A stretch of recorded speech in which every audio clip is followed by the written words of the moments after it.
एक बार एक राजा के राज्य में महामारी फैल गई। चारों ओर लोग मरने लगे। राजा ने इसे रोकने के लिए बहुत सारे उपाय करवाए, मगर कुछ असर न हुआ और लोग मरते रहे।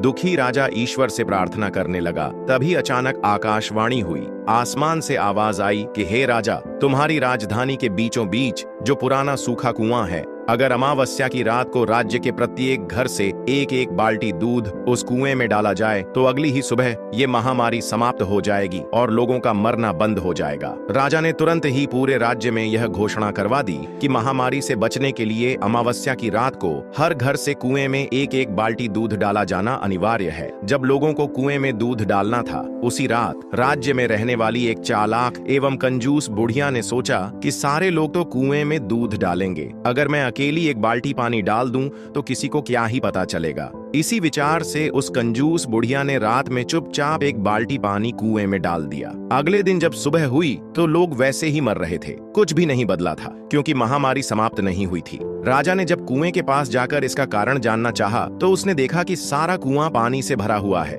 दूध की एक बूंद भी वहां नहीं थी। राजा समझ गया कि इसी कारण से महामारी दूर नहीं हुई और लोग अभी भी मर रहे हैं। दरअसल ऐसा इसलिए हुआ क्योंकि जो विचार उस बुढ़िया के मन में आया था, वही विचार पूरे राज्य के लोगों के मन में आया था और किसी ने भी कुएं में दूध नहीं डाला। जब भी कोई ऐसा समाज का, धर्म का, गौ संरक्षण का काम आता है जिसे बहुत सारे लोगों को मिलकर करना होता है, तो अक्सर हम अपनी जिम्मेदारियों से यह सोचकर पीछे हट जाते हैं कि अब तो बहुत से लोग जुड़ गए हैं, कोई न कोई तो कर ही देगा, और हमारी इसी सोच की वजह से स्थितियां वैसी की वैसी बनी रहती हैं। अगर हम दूसरों की परवाह किए बिना अपने हिस्से की जिम्मेदारी निभाने लग जाएं, तो समाज में बदलाव ला सकते हैं। राधे राधे।